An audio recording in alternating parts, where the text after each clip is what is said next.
Welcome, affiliated listeners, to another very special in-studio episode because we have a guest that is in studio today, and we're so grateful to have them. In fact, we're going to be talking about a traffic source you guys probably all are aware of, but you're not utilizing. You're definitely not utilizing it, and you should, but there's probably some reasons, and we're going to discover those reasons, not only why you should be using this traffic source, why you're not using it, and what you need to do to actually start getting the results that you want. So super, super exciting. What that traffic source is, it's influencers, creators, those people that make up what feels like the entirety of the internet that aren't selling your product. So we're gonna make sure that you learn how and why they aren't selling it as well. So with that though, we're brought with our first guest, the amazing, the wonderful Lauren Lee. Lauren, how are you doing today? I'm so good. Never stop that intro, radiating and making our studio so much better and delightful. Thank you. Thank you for having me again. Yes, always good to have you. Yeah. And we have our special guest today, Haafiz Dossa. And I say it right. I know I tried like 80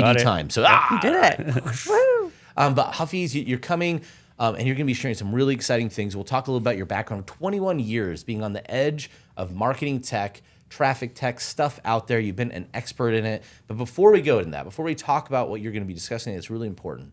I have something more important to talk about. You just came back from a biohacker conference, so that has to be so interesting.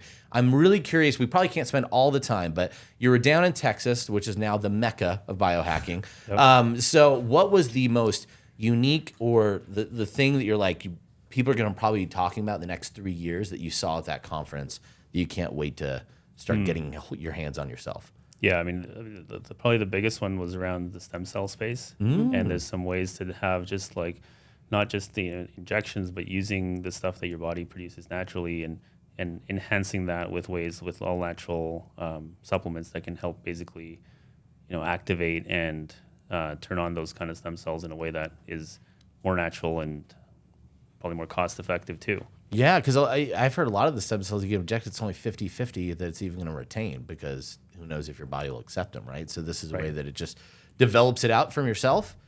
That's my understanding of it, yeah. And it's just been some technology that's been worked on for years and years, and it's being slowly commercialized, and that company's blowing up. But that's just the tip of the iceberg. There's so many other cool companies there doing all sorts of things related to, again, like supplements and other technologies and Did AI have an impact in this conference at all? Not so much talk about that in this space, but it was still about, but ultimately I think that it is important because there's so many things you can do and there's so many playbooks that people have, but really it's about doing it what's right for you and your body, and everybody's different. Like, not playing the averages game, and that's one of the big themes about the health and wellness space is that using AI is going to be a big catalyst towards finding what's right for you and getting those custom protocols and doing it at scale, because not everyone has the money or probably not even a practitioner is even able to create that for everyone individually on the planet. Yeah.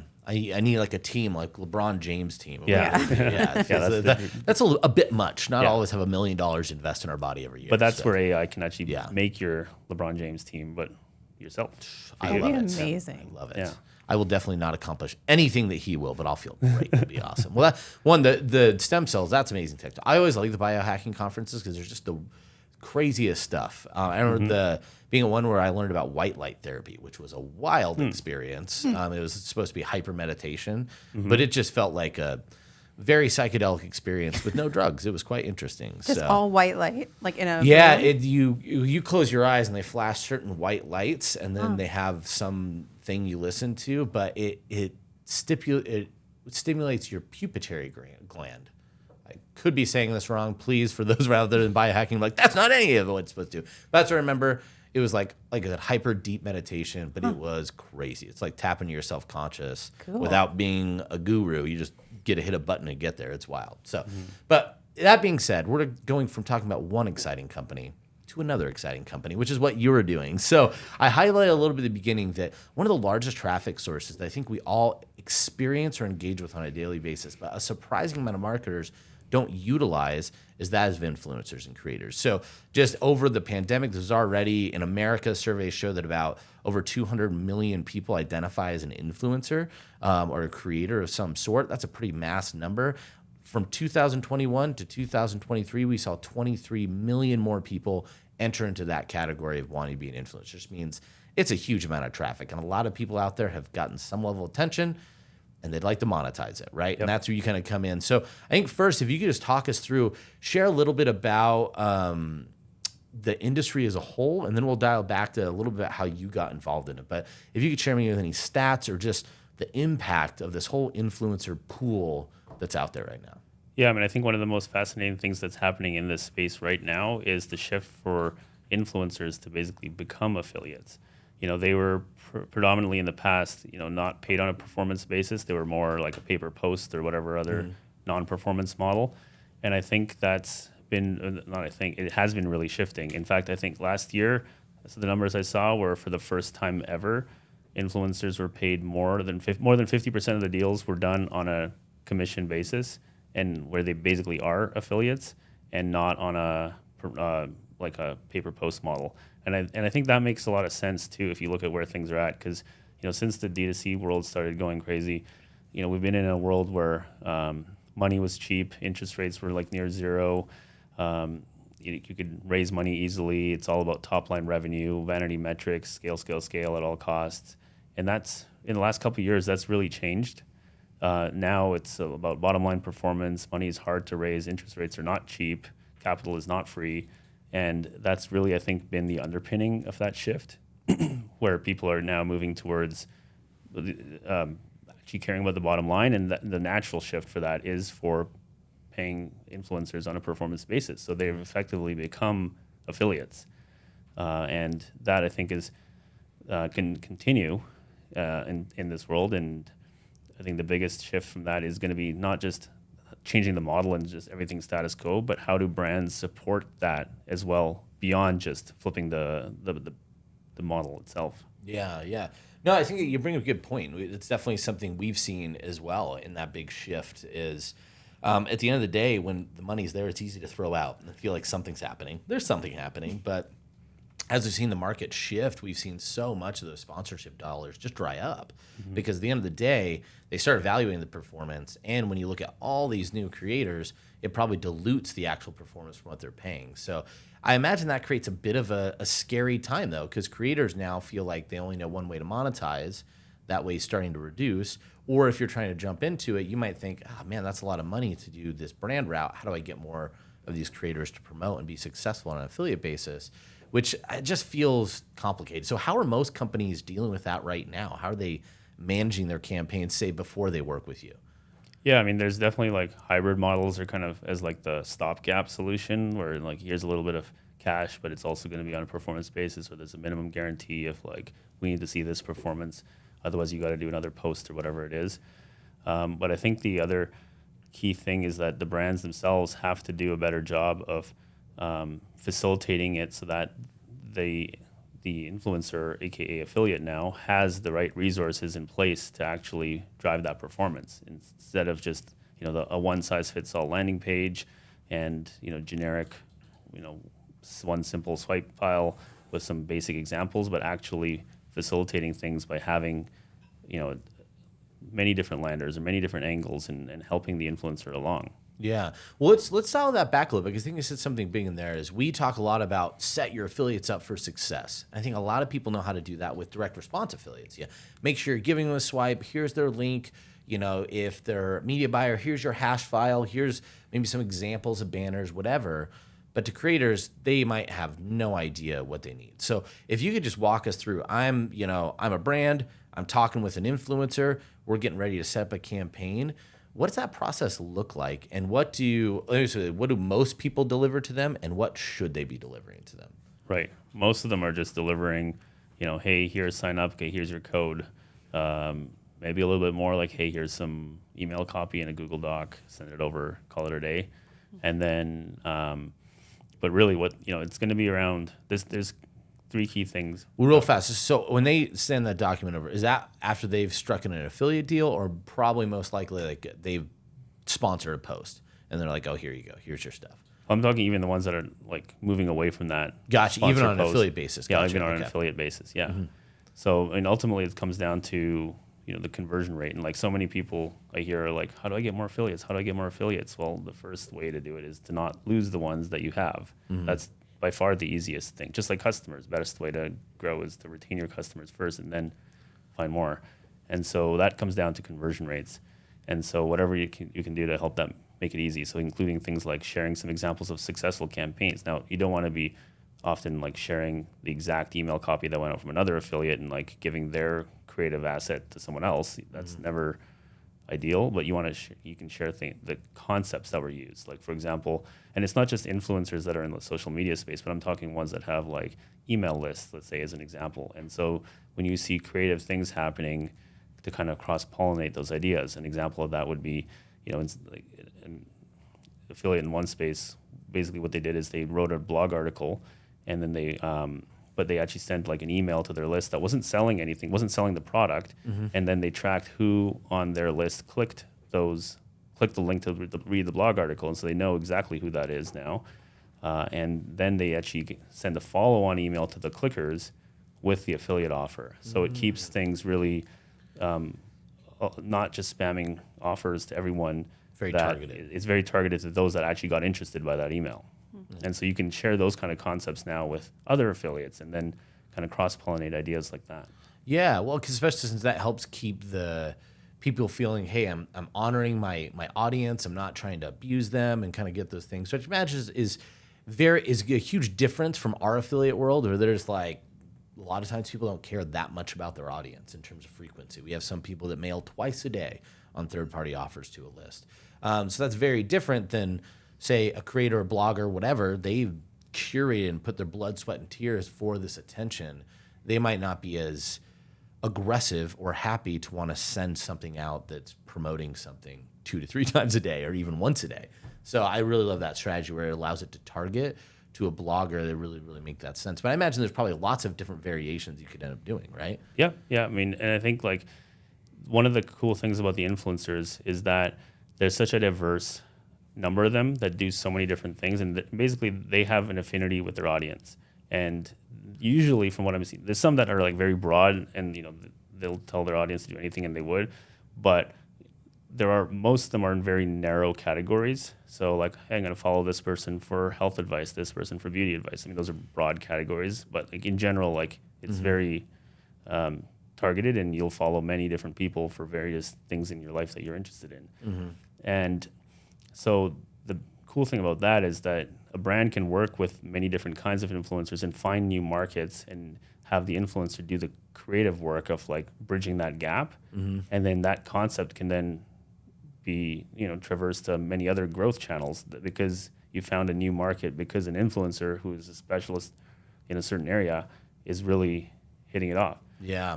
Yeah, they're able to kind of bridge the gap of some really awesome, exciting marketing stuff, which is amazing. So, Lauren, do you have any other questions that you could think of for Haafiz around the influencer market as a whole? Yeah, well, actually, I wanted to talk about how you were mentioning kind of the comparison, right? So that code, I feel like influencers used to having a code or like follow this link, click this, and this is how I'm going to drive conversions and monetize my audience. And then you're talking about being really like personalized or deeper strategies. What do you think is the resistance or some of the bridges that need to exist into the market to get influencers from just these codes and links that they're putting out to then getting to this really strategic area that you're talking about? Yeah, I think the biggest one is making those funnels. Like, media buying affiliates are great for this. Like, they know how to take an audience and then walk them through in a certain narrow area. But most brands haven't kind of woken up to that kind of model where they, frankly, many of them are just said, even if you have a link, it goes to the homepage or like a generic landing page for all influencers and affiliates. And instead, the opportunity exists in building specific landers for specific needs, or if you want to use the jobs to be done frameworks or things like that, and really niching down and making it so that when that influencer in that vertical that people are interested in promotes it, then it actually fully aligns in the rest of the funnel. And that way, it's not just about, hey, share this code and then like let the audience figure it out and really try to bridge that gap, but you actually make it easy for them and have something that converts very highly. Totally. And I can imagine that's kind of hard, right? Do you have experience working in that where you were, creating funnels or trying to do that kind of strategy yourself? Is this kind of how you got into the business you're in now? I mean, basically, yeah, it's one of those things that we built the tool to solve a need. Because before Inflection, what I was working on was a performance marketing agency where we did growth for health and wellness brands in the D2C space that were like 7, 8, 9-figure brands. And we did a lot of stuff in influencer and affiliate in addition to paid media. And the biggest challenge that we had was, well, we were always trying to eke out that little bit extra performance and go that extra mile. And the easy way to do that is to actually personalize the landing pages and co-brand them. And there's a difference between that we can cover in a bit. But we went that extra mile and we did it all manually. And then there's a number of problems that happened with that. Like when there was a sale, we had to like roll that out across all those clone pages. And then when the sale's done, a week, 2 weeks later, we rolled it back. You're like Q4, like special Black Friday, Cyber Monday sale. Okay. Because you want to brand, you had a special lander for this influencer or affiliate. And then you also want to put the Black Friday messaging on there or whatever else it was. And then also at the same time, now all of a sudden you have all these clone landers and now they're not in your main A/B testing pool because it's a clone of the main product page or whatever the case may be. So then now you're splitting your traffic in many ways and that's the kind of problem that we were trying to solve. And so what we did is we built technology to automate a lot of that work internally. And now essentially we're seeing the shift in this industry. I think the big opportunity in the affiliate industry is to move away from all this manual work. It's a very manual industry, which is why I don't think it scales very well, and make it more automated. Because even all the affiliate traffic that people are working with right now, that's still less than 10% of them. For most brands, it's less than 10% of their media budget goes to affiliate. Right. Most of it's going to Google and Meta and companies like that. And the reason is because they've invested billions of dollars for over a decade building tools to automate and personalize at scale. And frankly, most people in the affiliate industry haven't done that. And I think now with AI is a big opportunity to actually go do that. And it's the perfect catalyst. I love that.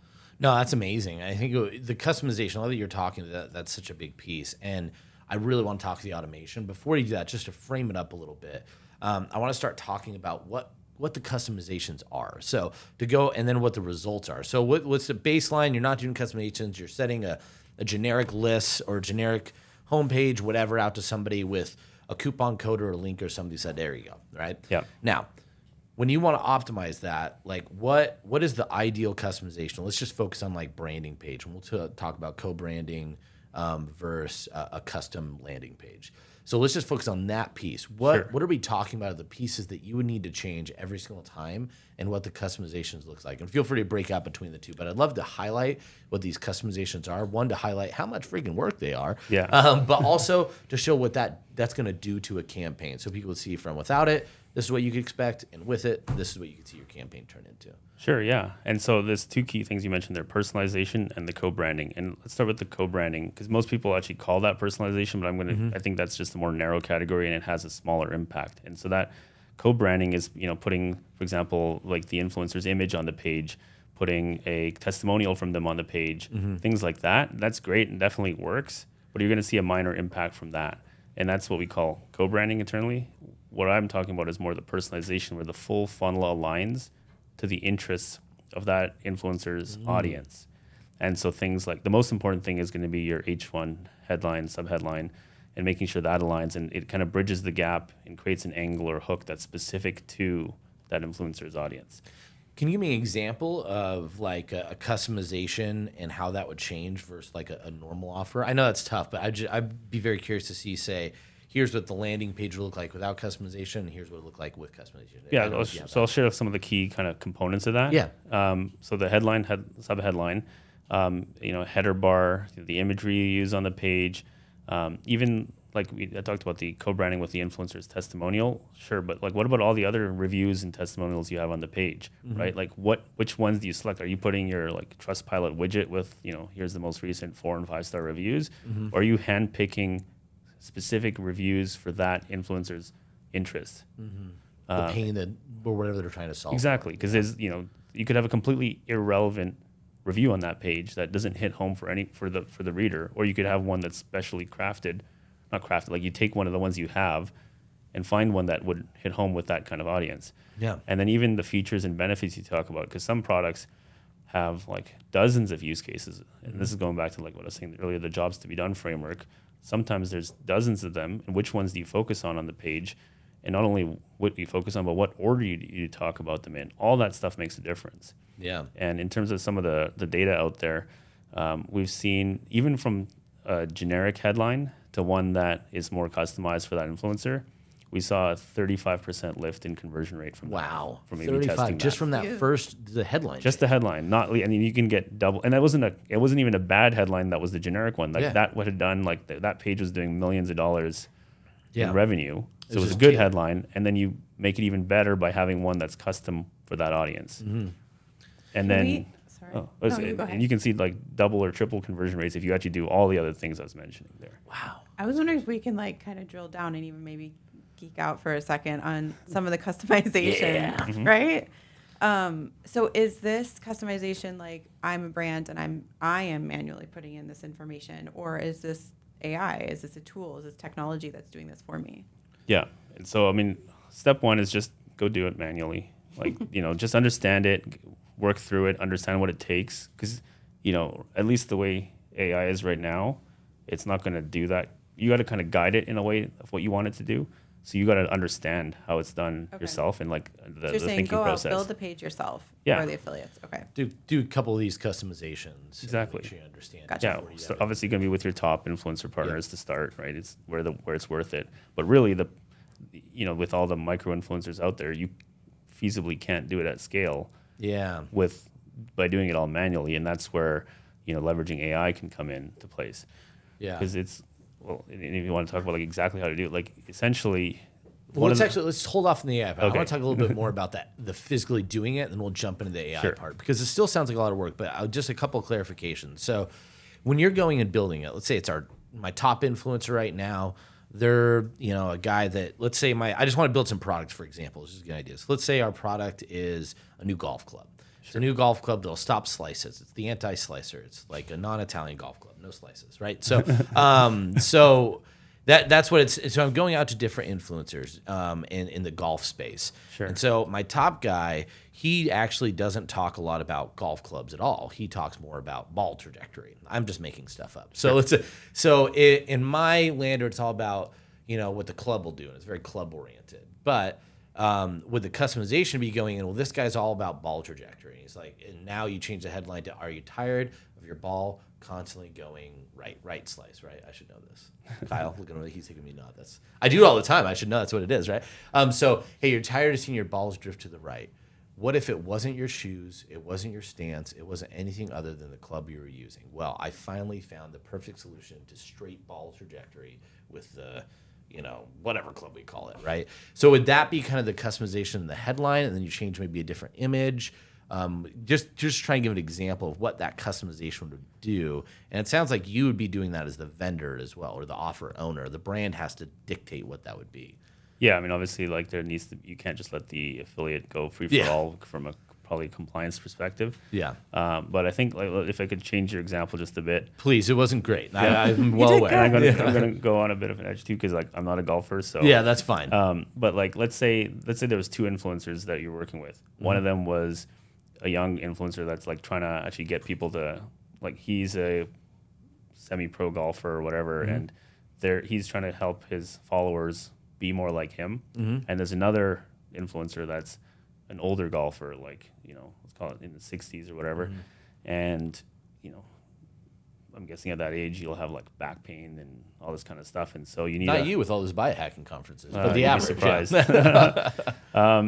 But yeah, and then so you need a club that'll help you deal with kind of like swinging when you have those aches and pains and things like that. So those are two completely different audiences that they have, both into golf, both trying to golf is still singularly, I guess, focused on like probably hanging out with buddies and playing around golf, but also doing well at it. Yeah. Getting low scores. Having your So- buddies make less fun of you. That's the real goal here. I just Yeah. need to be better than my buddies. Yeah. Yeah, so two different audiences, two different kind of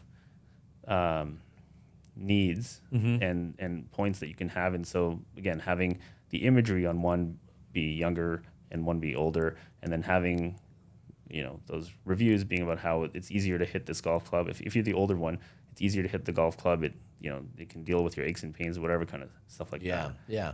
No, that's amazing. But I already just trying to like that feels like that doing that solo would at least take several hours for each, if not more, for each individual creator, and they have to go create the assets, deliver it to them. So we're talking a week, if not more, just to get a campaign started. Yep. Before you've even gotten results yet, right? Sure. Yeah. I mean, it's amazing. It makes for 35. But you said sometimes it's a 2 to 3%, or 2 to 300% like increase. Basically, you're doubling, tripling your conversion. That's amazing. Yeah. But that's a lot of work, right? So now let's kind of talk with AI how that could compress that, because that's where I think this gets really exciting. Because that sounds exciting, but again, if it's going to take that long, you're doing that with a handful of your affiliates. But we know influencers, most of them live in your kind of your micro, not macro territory. And then beyond that, you're getting nano and really small influencers that gain a lot of traction. But I'm not doing that with 100 people in a week. Yeah. So now kind of start to do with AI. How are you able to kind of condense the time on that strategy? Yeah, I mean, firstly, just writing those kind of hooks and headlines and angles and all that. Like AI does a pretty decent job at copywriting that, and there's things you can, there's I'm sure all sorts of prompts online you can use to do all that kind of stuff. But really, I think the thing that those prompts are missing is that they don't have the deep context on the difference between those two audiences, and that's one of the things that's really changed in the AI space that most people aren't aware of. Is this thing called context window, and that's basically how much text you can dump into the prompt. And since ChatGPT first came out, a year and a half-ish ago, that context window was very low, and people that have been using it in the early days probably got the error message saying, "Oh, too much text, go split it apart," or whatever. Now that's changed. You can put like something in the order of like 100,000 words into the prompt. Oh, nice. So you can dump. You can like copy and paste all that influencer's social posts or their emails that they've written in the past. And actually the AI is really good at then taking that and understanding who their audience is, what their audience's characteristics are, what the influencer's voice is. It can actually reverse engineer all that by just studying the text of what the content they put out is, or, download a YouTube video, transcribe it, put the transcript in there too. So, and how much data do you need in that context window to like upload? I mean, the more the better. Obviously, if there's a, I don't know if there's like an upper bound limit that we've figured out, but definitely the more that I've seen that hasn't hurt. It's just more if you're using the API, then there's a cost for every word you put in. If you're using just the ChatGPT interface, it's not. So it depends. Gotcha. Yeah. Sorry, I mean, distract from that. No. And you could go like, so it's going to pull that huge context window to give you something more accurate. Yeah. So you don't have to figure it out. And one, you're probably going to be less right than the AI would be because you're not going to read all that stuff. Yep. So pull out, and that's going to decide from there. Will it even pull and generate images for you that you should put in there? Or is that just the headline portion, the subheadline? Right now, I'd say the AI isn't as great at creating the image side of things. That's obviously changing very quickly. Too many fingers. Yeah. No, I think that problem's largely solved, but like especially for like if you want like an image with your product image, it's not great for that. It can create some more general artwork or like stock. Yeah, exactly. But definitely at the text side, it's very good. And then so all you do is basically give it the influencer's context, give it your context, what your product is, what its features and benefits are, and then, start experimenting with prompts to like kind of match the two together and output new copy for you. That's awesome. Or even write an email. So like now instead of a generic swipe file you're sending them, it's one for this. It's a custom swipe for that affiliate. Yeah, that's awesome. So as you go into it, like I'm just now thinking to myself, so what would I need? So I'm sitting here, I have my creators, I have my campaign, and I'm like, now I want the customized stuff. What information outside? So I'm going to dump all their posts into the context window. I'm going to put all my information in there. What other things do I need for that customized page? Is it just going to be those two things, or is there something else I'm going to need? Sometimes you may want to kind of give it some hints on like potential angles or ideas that'll work well, or things you may not want to say, like, golf clubs probably less or so, but if you're selling like supplements or anything that's got like FDA claim territory, you want to stay away from things like that, like what you want to say, what you don't want to say, what claims you can make, what claims you can't. Gotcha. So you can make sure it doesn't write something super uncompliant that you're like, that sounds great, only to come and find out it'll get you sued. So, Yeah, exactly. Okay. So just give it all that stuff, in a prompt, and then once you've got that kind of structure, and the other thing I'd recommend is don't just like massage your prompt along the way. So like, okay, it didn't quite hit it here. Okay, I'm going to type some more into ChatGPT and get it to like work my way to an answer that's really good. Instead, try modifying your original prompt so you can kind of get the result you want to see the first time around. And then, because the benefit of that is because you don't want to keep having conversations with this thing. Yeah. You want to be able to kind of find your magic prompt that once you just now replace one influencer's content with another, then you can one-shot out another answer and just pump it out like that. That's Yeah. smart. Build almost like a template. You want to build yourself a prompt template. And a lot of people like try to like massage their way through multiple replies and like, okay, this wasn't great, change this, change that. But you want to try getting it, just keep editing your original prompt instead. Yeah. Because I find actually anytime we had a conversation, I feel like I get more lost. I feel like we're getting further away. Yeah. And so I found it like after like 3 or 4, I'm like, I'm just starting again over. But I didn't think that was a better way. I just realized I would get so far off oftentimes. I'm like, this is frustrating. So that's awesome. That's really cool. So, gosh, I think this is super exciting. But again, it feels like a lot of work. So my next question, even with AI, it seems better, but lots of people aren't great with AI. Is there a better and faster way, or what did you guys do when, well, I guess this is a perfect time. Can you talk about your company and how you guys are making this super easy? Because it sounds amazing. And I would even argue this doesn't just sound amazing for influencers and creators and bloggers. This sounds amazing for every list manager out there. Yep. Anybody that has an audience. If I could say, hey, give me your top 5 performing swipes so I can give you a customized swipe we're going to give you a customized pre-sale lander, or we're going to optimize the sales page to fit your audience. That sounds freaking cool. But again, still a lot of work even with AI. So like, talk about what you guys do and how to make that so easy. Yeah, and so once you actually believe in the power of personalization, and what we've done now with Inflection is build a tool that essentially does that, everything I was talking about, at scale and automatically. And so we're ingesting content from different affiliate partners and understanding what their audience's interests are, and then taking your site and understanding what it is, and all automatically rewriting those pages in real time. And so that's the what content to put in, and that's what the prompt can essentially get you. But then it's also how do you put that content in? And we've actually, over the last year and a bit, built some patent pending tech that actually goes and does that automatically for you too. Oh, nice. So it's the full circle. It's what, and then we're just going to put it where and how it looks and all that done. Yeah. And it takes your existing template or your existing website, whether it's a landing page or your main e-commerce funnel, and just replaces it, each element with better copy if the AI determines it's worth replacing it, to be more aligned and have that full funnel personalization. That's amazing. I've seen a demo. I've seen it. It's amazing, and I think it's really exciting. Do you want to talk about maybe a brand you've worked with that you could highlight and some examples of what they've been able to do? Yeah. I know the ones you shared with me were very cool. So Yeah. Specifically, I want to know how many of these customization campaigns they could handle in a week. Because we were just talking about like maybe one, if that, it's over several weeks. So I'd love to know where that could go, that I could look at. And that's because you still, once you're done that copy, then you got to send it to like a designer to put it in like a Figma file and give it to a developer, and it's got to code it. And then now you have to maintain all those pages. And it's remember which ones need to be updated. So you're exactly a spreadsheet from hell, and you're going to make manual mistakes all the time. Yeah. And it's still, I honestly, like, I think, instead of coming to us and just like going with us right away, I think it's still worth like trying it yourself and doing that.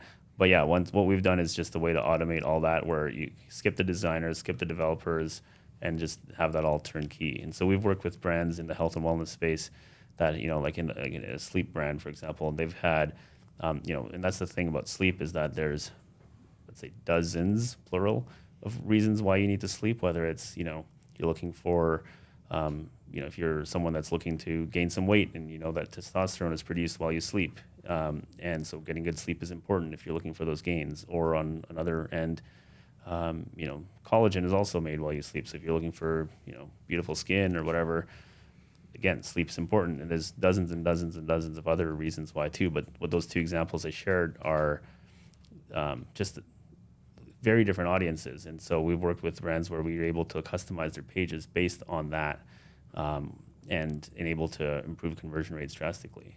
I mean, that's huge. That is super huge. It goes to the GoPro strategy. I remember talking to Ron Lynch when he developed their GoPro strategy. They had one homepage that was just highlighting the GoPro.